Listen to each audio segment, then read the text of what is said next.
So ngayon, mga kababayan, ito yung sunod. Kent, ano ba yung sunod na yan, Kent? Naku, mga kababayan. Ito ngayon ang mga DDS. Siyempre, hindi mawawala sa atin yung mga DDS. Mga kababayan, umiiyak ang mga DDS ngayon. Dahil, bakit? Hindi daw talaga nawawala ang pag-asa nilang makauwi na si Digong. Kasi ganito po, mga kababayan. Ganito po ang nangyari. Si Harry Roque po ngayon galit na galit. Bakit?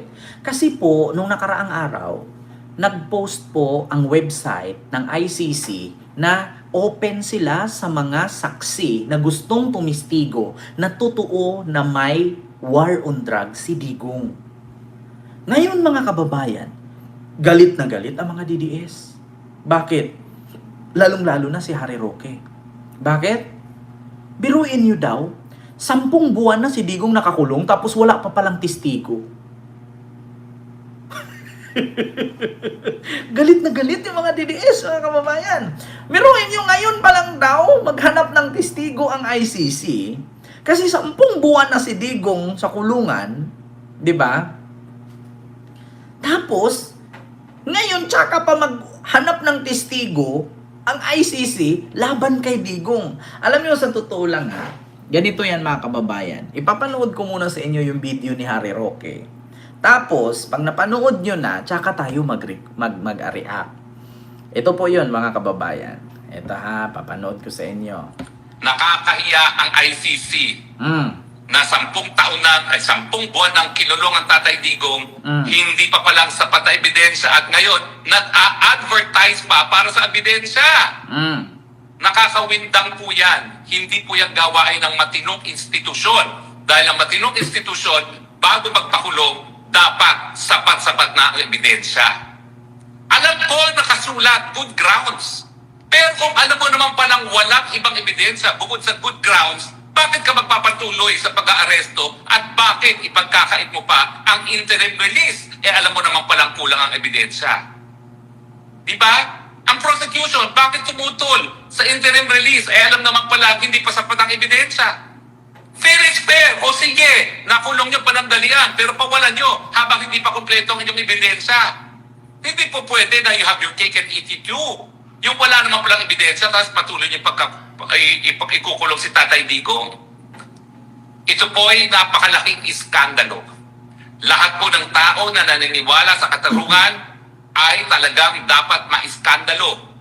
Dahil itong advertisement po para sa karagdagang ebidensya laban kay Tatay Digong ay pag-amin. Hindi sapat ang hawak na ebidensya and yet ikunulong nila si Tatay Digong. Hindi po yan makatarungan at ako bilang isa na talagang nanindigan para sumuporta ang ibang mga bansa sa ICC na nanawagan ngayon.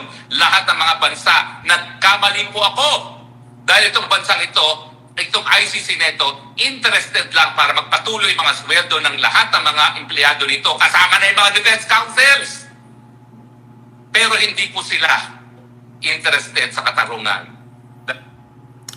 So yun ang sabi ni Harry Roque. Ngayon, mga kababayan, bakit daw kinulong si Digong ng 10 buwan? Iwala pa daw testigo. So anong ginawa ni Edgar Matubato doon? Hindi ba testigo yon, Roque? Hindi ba sapat na testigo si Edgar Matubato? Anong ginawa ni Arturo Las Cañas doon? Hindi ba testigo yon? Anong ginawa ni Asierto doon? Hindi ba testigo yon? Anong ginawa ni Garma doon? Hindi ba testigo yun? At ito, Harry Roque. Sabi ninyo, walang testigo. Hanapin ko lang. Walang testigo. Ito Mga biktima ni Digong sa war on drugs kasama si Attorney Conte. Diba? So ngayon, tanong ko lang, bakit nandyan yung mga abogado na yan kasama ang mga biktima ni Digong kung hindi walang testigo? Di ba? Noong ni-reject ang interim release, meron pang isang nanay, yes, yes, pa-birthday sa anak ko, yes! Eh, sino ba yun? Bakit merong attorney Conte at Nery Colmenares at Pasko at sino pa? Attorney Colmenares, Conte, sino pa yung... Napakarami nilang abogado dyan. Ah? So, sino ang inaabogaduhan nila?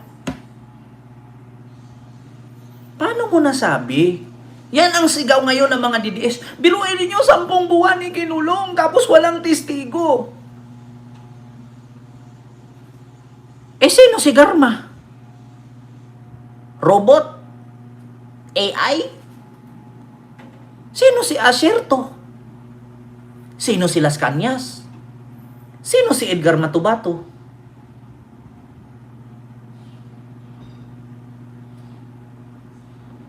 Sino si Magdalo Groups? Sino si Trillanes? Sino si Alejano? Kung walang testigo, bakit hindi manalo-nalo si Kaufman? So anong ginawa ni Kaufman kung walang testigo?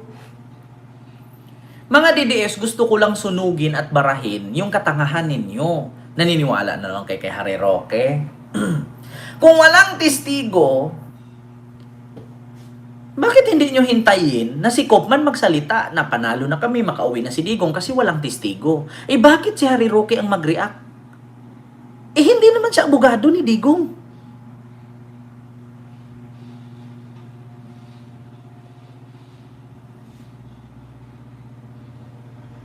Di ba? Hoy, Fortunato Jose, wag mo kong sabihang shut up, putang ina mo, lumayas ka dito sa live ko. Ha? Lumayas ka dito. Animal ka. Ngayon nga lang kita nakikita, nagko-comment ka pa. Di ba? Kita mo yan? Mga kababayan, walang testigo. Pero 8,500 plus pages yung papel na binagsak kay Digong with 16 hours of audio and video footage. So ano yun? Walang testigo pero may ebidensya? Eh sino yung nagpasa ng ebidensya?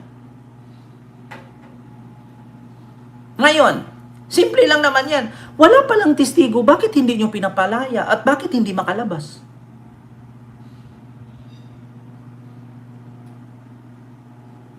Di ba? Alam nyo, ganito yan. Ganito yan mga kababayan. Yung pag-open ng online portal ng ICC, pangdagdag lang yun. Kasi bakit? Ito kasing ICC mga kababayan, International Criminal Court. Kapag pumatay ka ng 10 mahigit, crimes against humanity na yun. Ang pinatay mo tao, hindi manok. Kahit pa 1,000 manok ang patayin mo, hindi ka makakasuhan ng crimes against humanity. Kasi manok yun eh. Hindi dapat manonity. Human ang pinatay mo, inamin ni Digong. Ako, pumatay. Yes, 6 or 7. Yes, totoo. Ako talaga pumatay. Tanong nyo dyan sa harap niya. Ayan mo si Bato. Miyembro ng squad yan. Oh. Sige nga. So yung mga pinatay ni Digong, asan yung pamilya nun? Imposible naman na yung pinatay niya, walang nanay yun, walang tatay, walang kapatid. Ano yun? Lahat ng mga pinatay ni Digong, solo anak? Anak sa liking kawayan? Ano yung biglang sumulpot na lang, nahulog, bulalakaw? Hinga. Ano yun? Yung mga pinatay ni Digong, tinalsik na tamod sa gilid ng CR, nabuo, naging tao, tapos pinatay niya, naging miyembro ng NBI, naging miyembro ng pulis, ng PIDEA, pinagtatadtad niya ng bala kasi nabisto ang negosyo ng mga kaibigan niyang drug lord. Diba? Pinutok sa pader, bumuo, nagkaroon ng buhay.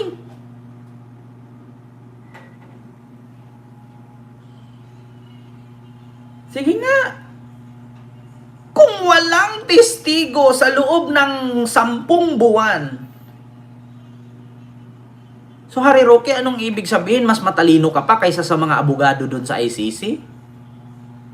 So ano akala mo sa mga abogado dun sa ICC? Walang utak? Mas mataas pa nga yung mga degree sa kanila kaysa sa'yo. Kinulong ng 10 buwan, walang testigo. Putang ina, Roque, saan ka nakakita ng korte ganun? Magpakulong ka na walang testigo. Kaya nga si attorney Yussi Claire Castro nagwawala eh. Bakit? Biruin mo, kinulong mo yung kliyente ko na walang waran. Sige nga. Kaya nga si Yussi Claire Castro nagwawala. Putang ina, ganyan. Bakit yung kinulong yung kliyente ko? Wala namang waran. Bakit yun dinala dito? Di ba? Gumaganon si Yussi. Yun may rason. Si Digong, may warrant yan. Binasahan pa ni Torrio, pinalo pa nga ni Hanilet ng cellphone yun noon ng pulis si Bukol eh. Tinulak pa nga ni Kitty, di ba? Anong sabi ni Kitty? Sabihin mo saan siya dalahin, tangina ka. Wag mong hawakan ng tatay ko. Wag mong hawakan. Kita ninyo? So ano yung mga binasa doon? Bungol ba ang kapatid ni Digong na babae nandoon? Bungol si Mijaldea? Bungol si Kitty? Bungol si Hanilet? Anong sabi ni Hanilet? Wala lagi warrant. Sabi ni Digong, naalagi warrant. Kaya nga inalok ni attorney ni General Torres si Hanilet. Sumama ka. Kaya ikaw ang asawa. Wala ako passport. Pero kakababa lang niya galing Hong Kong. Wala akong passport. Kaya sinong sumama? Si Mijaldea. Diba? Walang testigo. Pero may warrant. Paano nangyari nagkaroon ng warrant o walang testigo? Sino yung nag-file ng kaso kay Digong? Hindi ba testigo yun? Hindi ba witness yun? Nagbitbit siya ng kaso doon at napatunayan niya? Si Trillanes pa lang, yung complainant pa lang, testigo na yon.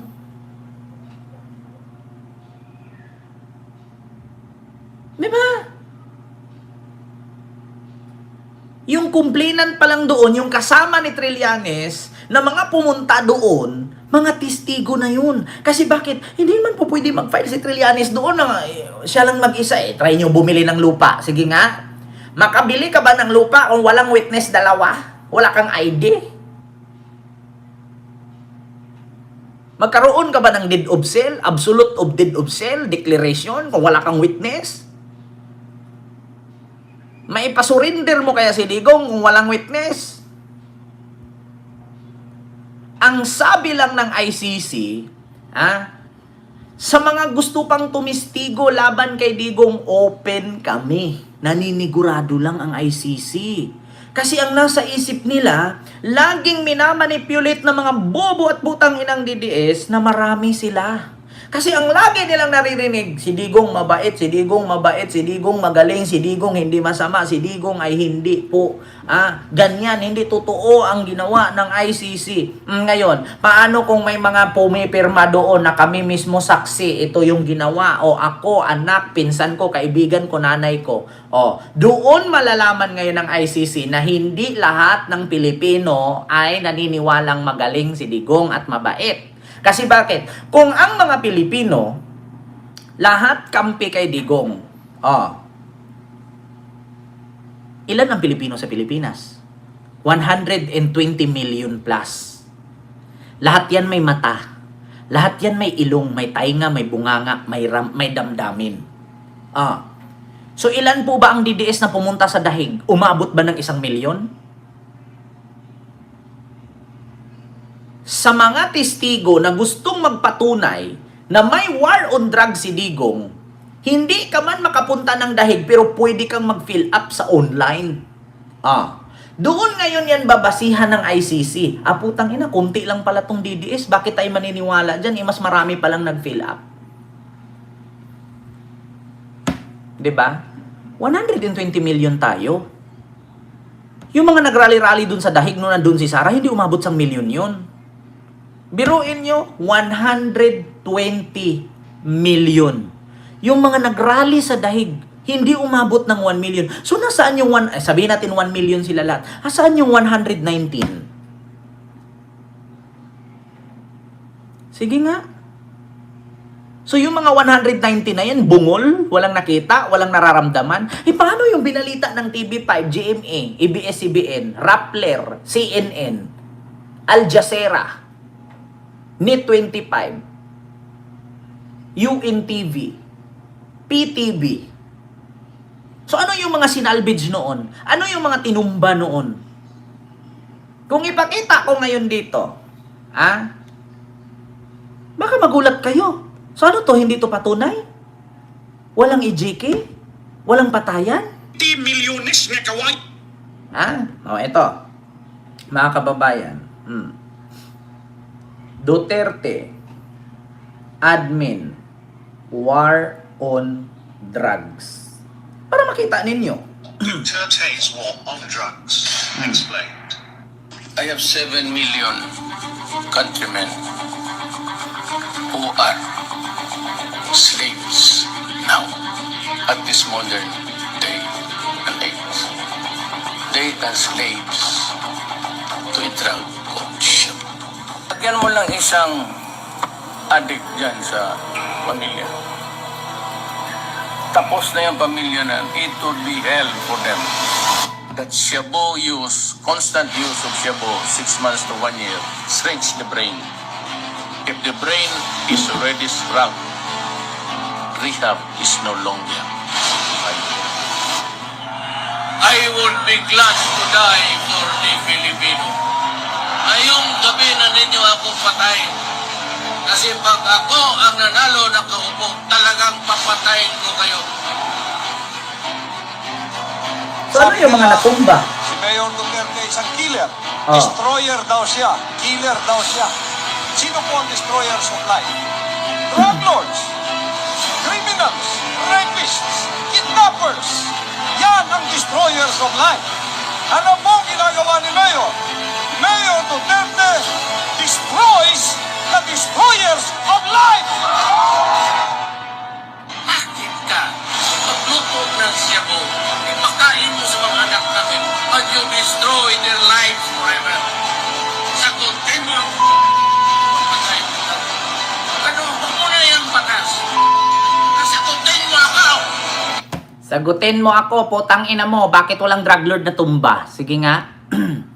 Sabi mo, ang droga nakakasira sa buhay? Paano hindi maubos, paano hindi madami ang addict? Kung ang mga drug lord protektado mo at malaki ang bigay sa'yo. Sige nga. Sagutin mo ako, putang ina ka, sabi niya. Kung ang droga ba hindi nakakasira ng buhay, nakakasira po yan. Kahit ikaw nga, nabaliw ka sa droga, mas malakas pa nga sa droga, ininom mo fentanyl. Di ba? O, ang tanong ngayon, ilang drug lords ang napatumba mo?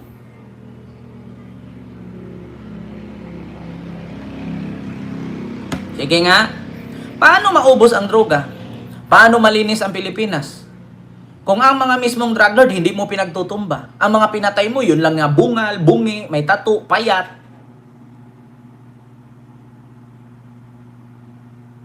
Di ba? Tapos sasabihin nyo walang testigo. So ano yung mga pamilya? Subukan yung pumunta ng Caloocan. Yan ang pinakamataas na statistic sa listahan na maraming natukhang. Pumunta kayo ng Tondo, pumunta kayo ng Cavite, Laguna, Parañaque, Manila, o Quezon City. Subukan nyo kung ilan yung mga natumba dyan nung panahon ni Digong 2016, 17, 18. Nung pagka-19, hindi na masyado kasi lockdown na yun eh. 17, 18, 19 or 17, 18. Yung 2 years na yan.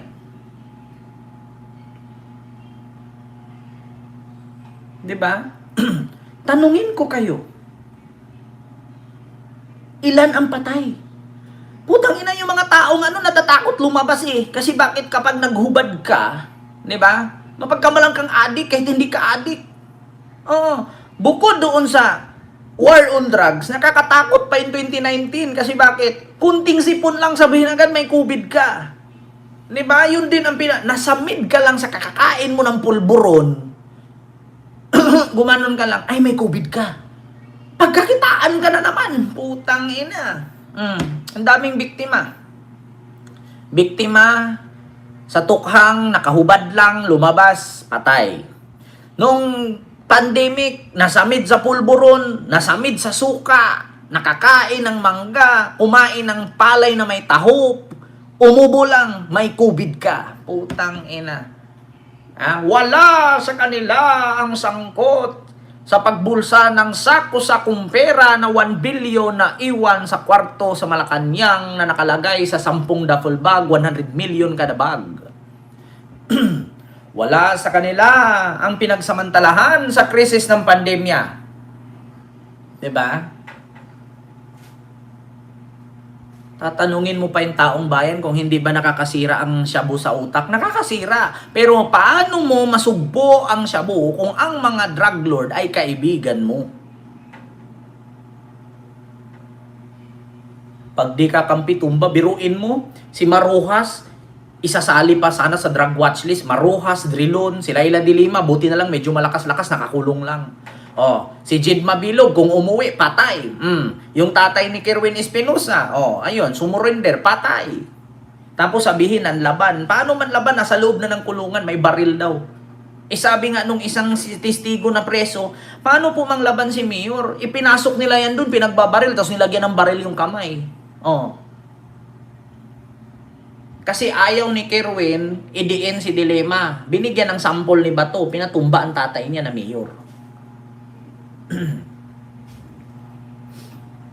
Diba? Kita ninyo?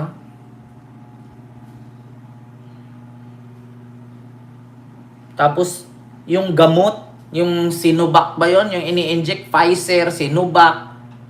Tag 1,000 sa India, binili ng 3,500 sa Philippines. Putang inang yan, gaano ba kalaki ang pera ng India at Philippines? I-compare mo.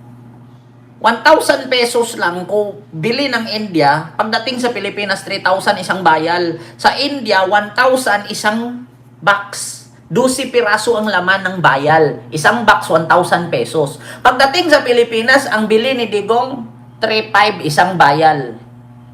Kita nyo yan? Parmali. Paano nyo i-explain yung parmali? Kaya nga hindi COVID-19 ang tawag dyan eh. COVID-19. Di ba?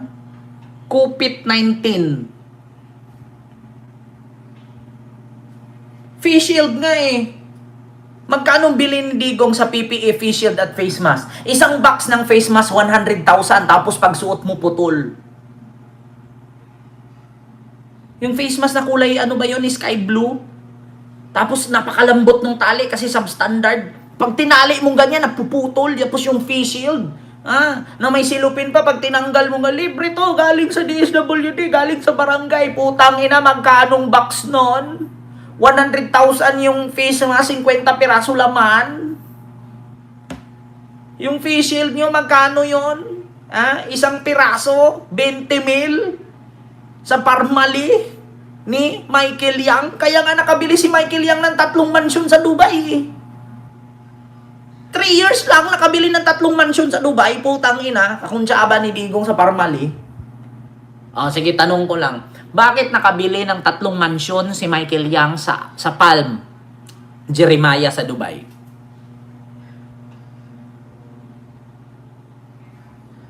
Sige nga. Gusto nyo malaman? Eto. Michael Yang.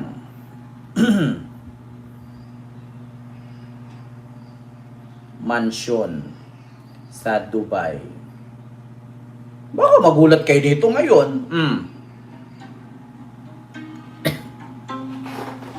Naalala nyo pa ba, nung lahat tayo nagdurusa ng pandemic? Meanwhile, yung mga paboritong kontraktor ni Duterte na kumita, nakabili pa ng mansyon sa Dubai. Diyan, mismo, sa property na yan. Cheers the tea. Evidence. Matagal nang magkakilala sina Duterte at Michael Yang. In fact, bago pa man maging Pangulo si Duterte, nakabisita na siya sa Xiamen, sa isa sa mga opisina ni Yang. At noong 2017, si Yang naman ang pumunta sa Davao. Ipinakilala pa nga niya kay Duterte yung ilang pang mga kaibigan niyang Chinese businessman. So these people that you see, sila yung nagtayo ng Farmally 2 years later, or noong 2019. Ayan na. And as you can remember, noong tinamaan na tayo ng pandemic noong 2020, Itong Farmally, kahit wala pang 1,000,000 yung kapital, 8 billion pesos agad yung kontrata mula sa PSDBM. Care of another Davao guy, yung dating tao ni Senator Bongo, si Lloyd Christopher Lau. Ang may kontrol ng pera ng Farmally, si Lin Weixiong alias Alan Lim. Ginamit niya nga raw na dummy yung Farmally, sabi ng ombudsman. Noong 2021, nung sinusubukan na nating bumangon sa COVID-19, hindi lang bangon, kundi lipad ang ginawa ni Yang at Lim. Pumunta sila sa Dubai. And in just 2 months, in May and June 2021, nakabili si Lin ng 2 property worth 1 billion pesos. Ang isa sa mga villa na yon, naging co-owner si Yang. Nabenta rin nila agad at kumita pa nga sila ng 370 million pesos. Alam nyo, wala namang mali sa pagbili ng property. Kung mayaman ka, go, gastusin mo yung pera mo. Ang tanong lang naman, paano ba nila kinita ang perang to? Ayan na. Imagine, napakaliit yung kapital tapos isang taon lang, may 8 billion ka na. Kapital mo 1 million. 8 billion ang balik. Oh, mga DDS, paano nyo explain yan? Paano nyo? Mag-research na naman kayo ngayon tapos i-manipulate nyo yung tao. Biruin mo, ultimo yung panundot sa ilong, bayad, isang stick, 100 pesos. Ibulak lang yun, nilagyan ng ting-ting. Putang inang yan. Tapos kung makasundot pa naman, tag 5 inches yung pasok hanggang utak mo yung panundot. Kaya imbis na wala kang sipon, magkakasipon ka bigla. Bakit? Nasundot yung ano mo, nasal. Yung nasal cavity mo na diretsong utak. Paghila, ganun, dugo. Oh, may virus ka, may COVID ka. Paano hindi na dugo, nasundot din dito hanggang utak? Sige nga. Putang inang yan. Oh, ngayon ninyo sabihin, nakakulong ng 10 buwan, walang testigo. Anong klaseng utak meron kayo? Sa bagay, pag DDS nga naman, kung hindi bobo, tanga. Diba, ayon sa pag-aaral, 10 sa mga DDS, 5 ang napag-alamang bobo at the rest na 5 ay tanga. Diba? So, walang takas. Walang sayang. Parang puno ng niyog. Lahat napapakinabangan. Ang DDS parang puno ng niyog yan. Bakit? Lahat sila merong kapansanan sa pag-iisip. So, yun lang po mga kababayan.